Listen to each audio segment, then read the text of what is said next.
What if the reason you never ask for help is not pride, not stubbornness, not even strength, but something far more quiet and far more painful? What if the moment you need someone the most is the exact moment your mind tells you to stay silent? What if the habit of saying, "I'm fine," when you are anything but fine, is not just a personality trait, but a survival pattern your mind learned long before you had the words to explain it? Stay with me, because the psychology of people who never ask for help goes much deeper than most people realize. It is not always about independence. Sometimes it is about fear. Sometimes it is about shame. And sometimes it is about having learned somewhere along the way that needing others was too risky. There are people who carry their entire life quietly. They solve their own problems. They absorb their own pain. They manage their own emotions. And even when they are breaking internally, they still find a way to look composed, to stay useful, to stay easy to deal with, to never become a burden. That last part matters more than people think, because for many of these people, the real fear is not rejection. It is not even failure. It is the possibility of being seen in a vulnerable state and not being met with care. That is the fear that shapes everything. The fear that says, if I ask, I might be dismissed. If I open up, I might be judged. If I need too much, I might become too much. So instead of asking, they adapt. They become the person who handles it, the person who figures it out, the person who keeps going, even when they should have stopped long ago. And the strange thing is, the world often rewards this pattern. People admire it. They call it maturity. They call it resilience. They call it being low maintenance. They say things like, "You are so strong. You never complain. You always have it together." But what they often don't see is that this kind of strength can be built on a very quiet kind of fear. A fear so old, it no longer feels like fear. It just feels like personality. Most people assume that those who never ask for help are simply self-sufficient. But self-sufficiency is not always a clean trait. Sometimes it is a polished version of hyper-independence, a version of the self that says, "I will not rely on anyone because relying on people has cost me before." That sentence may never be spoken out loud, but the nervous system remembers it, and once the nervous system learns that lesson, it does not forget easily. You can see this pattern in small moments. A person is struggling, but they wait too long to mention it. A task becomes overwhelming, but they insist they can manage. A relationship becomes heavy, but they keep swallowing their needs. A simple request feels like an invasion. A simple, "Can you help me?" feels strangely difficult to say. Not because they do not need help, but because needing help feels exposed. It feels like standing under a light that they have spent years trying to avoid. And underneath that discomfort is often a deeper belief. I should be able to do this myself. I should not need anyone. If I were stronger, this would not be hard. That is where self-reliance begins to cross into self-abandonment. Because the issue is no longer that they do not ask for help. The issue is that they have begun to see their own needs as something to minimize, manage, or erase. And that usually starts early. It starts in homes where emotions were not handled gently, in families where asking for too much was frowned upon, in environments where support was inconsistent, where love might have existed, but emotional safety did not. A child does not need a dramatic event to learn this. Sometimes all it takes is a pattern. A parent who was too tired to listen. A caregiver who turned vulnerability into inconvenience. A household where strength was praised, but need was ignored. A place where being easy kept the peace. A place where asking for help brought disappointment, delay, or guilt. And a child, being incredibly adaptive, makes a decision. Not consciously, not in words, but deeply, quietly. The mind decides. It is safer not to need, and that decision becomes a blueprint for adulthood, a blueprint for relationships, a blueprint for how they move through the world.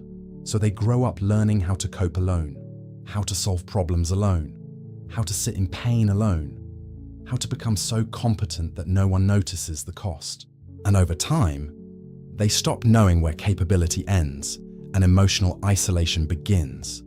Because from the outside, they seem fine, reliable, calm, strong. But on the inside, there is often a different reality. A constant strain, a quiet pressure, a private exhaustion from carrying everything internally. They may not even realize how heavy their life has become, because they have been carrying weight in silence for so long that silence itself has become normal.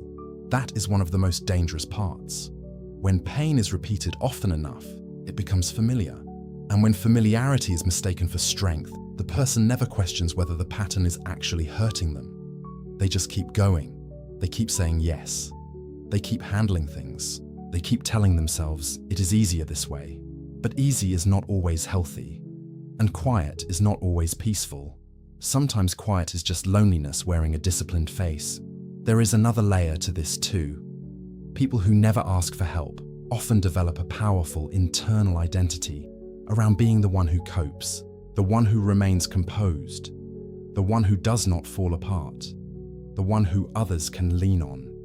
This identity can become so central that asking for help feels like betrayal, as though receiving support would somehow disqualify them from being who they are, as though being human would reduce their value, so they keep over-functioning.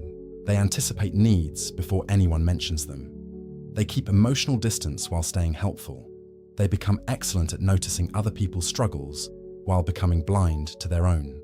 They can see the cracks in everyone else's life, but not the fractures in their own. And that is not because they are careless. It is because looking inward too directly would force them to confront what they have been avoiding for years. The possibility that they do, in fact, need care. The possibility that they have been alone for longer than they admitted. The possibility that their independence is not just freedom, but armor. And armor is useful until it becomes the thing preventing connection. This is why many of these people struggle deeply in moments of genuine crisis.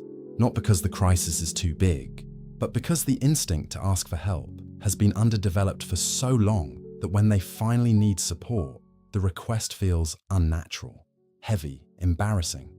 Almost embarrassing enough to avoid entirely. They may spend hours trying to solve what could have been eased by one honest conversation. They may suffer unnecessarily because the thought of reaching out feels more painful than the original problem. That is how the pattern works. It does not just make people independent, it makes them delayed in their own suffering. They wait, they endure, they minimize, they convince themselves it is not urgent, and by the time they finally admit they cannot handle everything alone, they are already exhausted, sometimes completely depleted, and then they wonder why asking for help feels so hard. But the reason is simple. Help was never neutral to them. Help was tied to exposure. Help was tied to shame. Help was tied to the possibility of rejection. So now, even in adulthood, the body treats asking as a risk, not a social request, a threat. And that is why some people can be extremely articulate in every area of life except the area where they need support. They can explain concepts, they can lead projects, they can comfort others, they can handle pressure with remarkable precision. But the moment the conversation turns toward their own needs, something shuts down. They become vague, they minimize, they change the topic. They say, "It is not a big deal." They say, "I'll figure it out." They say, "Don't worry about it." And every time they say it, a deeper lesson is being reinforced. My needs are optional. That belief shapes far more than behavior. It shapes identity. It affects relationships. It affects how safe they feel being known. It affects how deeply they trust. Because how do you allow someone close when you have built your entire sense of safety around not needing anyone? How do you receive support when dependence itself has been coded as danger? This is why many of these people are not cold. They are guarded. There is a difference. Coldness is often indifferent. Guardedness is often wounded. Coldness pushes people away because it does not care. Guardedness pushes people away because it cares too much about what could happen if it let them stay. So they keep their distance, not always physically, but emotionally. They reveal enough to seem open, but not enough to feel vulnerable. They stay competent, because competence is safer than need. They stay helpful because usefulness is safer than honesty. They stay composed because composure is safer than collapse. And yet, inside them, there is often a quiet longing that never fully disappears. A longing to be seen without performing strength, to be helped without being shamed, to be held without having to justify why they need it. Most people who never ask for help are not empty. They are overstretched, not because they lack resilience, but because resilience has been misused for too long. They have become so good at carrying themselves that they forgot what it feels like to be carried, and that forgetting changes the way they move through the world. It makes them suspicious of generosity. It makes them uncomfortable with care. It makes them slow to trust people who offer support too easily, because part of them is waiting for the cost, the hidden condition, the guilt later, the reminder that they owe something. So even kindness can feel complicated. Even help can feel unsafe. And that is a lonely way to live, because humans are not built to survive purely through self-containment. At some point, everyone needs to be understood. Everyone needs support. Everyone needs a place where they can lower the armor. But if you have spent years believing that needing is weakness, then even the idea of being held can feel unfamiliar. And unfamiliar things often feel wrong before they feel healing. That is why change is uncomfortable here. Not because it is bad, because it is new. Letting someone help you may feel like giving up control. Saying "I need you" may feel like standing without protection. Admitting "I cannot do this alone" may feel like confessing something shameful. But the truth is almost the opposite. There is nothing shameful about need. Need is not failure. Need is human. The real suffering begins when a person spends so long denying that need that they start believing they are only valuable when they are invisible in their own struggle. That is where the damage deepens. That is where self-neglect starts to look like discipline. That is where emotional starvation starts to look like maturity. And that is where the psyche quietly pays the price. You begin to recognize this pattern in the small ways a person moves through life. How they hesitate before sending the message. How they apologize before making a request. How they feel guilty for being sick. How they feel ashamed for being overwhelmed. How they would rather collapse privately than inconvenience someone publicly. How they will help everyone else, but turn inward and disappear when they are the one who needs support. That is not because they do not deserve care. It is because somewhere along the line, care became conditional in their mind. And once that happens, asking for help stops being a simple act. It becomes an emotional test. Will I be accepted? Will I be minimized? Will I be a burden? Will they still respect me if they see I am struggling? These questions may never be spoken, but they sit behind the silence, and the silence becomes a habit, a reflex, a personality. But it was never just personality. It was protection. There is a point where protection becomes too expensive, where holding everything in becomes more damaging than the embarrassment of speaking, where carrying it alone becomes the very thing that is breaking you. And the hardest part is that people like this are often the last to notice, because they are so used to functioning under strain that breakdown feels like something that happens to other people, not them. They keep their life organized while their inner world becomes crowded. They keep answering messages while ignoring their own distress. They keep giving advice while starving for it. They keep moving until the body finally forces a pause. And that pause can feel terrifying, because once the motion stops, the feelings catch up. Everything they have postponed begins to surface. The tiredness, the loneliness, the resentment, the grief, the silent realization that they have been holding too much for too long. But even that moment is not the end of the story.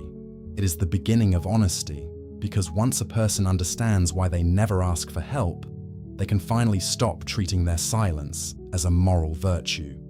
They can start seeing it for what it is, a learned pattern, a nervous system strategy, a defense that once protected them but may no longer be serving them. And that changes the conversation completely, because healing does not begin with suddenly becoming dependent. It begins with allowing tiny acts of support to feel normal, saying one honest sentence, admitting one real need, letting one person in a little further, not to become weak, but to stop living as though no one is allowed to see the weight. Because the truth is, the people who never ask for help are often the ones who need it most. Not in a dramatic, attention-seeking way, in a quiet, accumulated, long overdue way. They need rest, they need safety, they need permission. Permission to not be the strong one all the time. Permission to need without shame. Permission to receive without guilt. Permission to be cared for without proving they deserve it. And maybe that is the deepest psychology here. Not that they refuse help, but that they have spent so long surviving without it that they no longer trust what it would mean to finally accept it. Still, the first step is simple. Painfully simple. Name the need. Do not shrink it. Do not excuse it. Do not dress it up as something smaller. Just name it.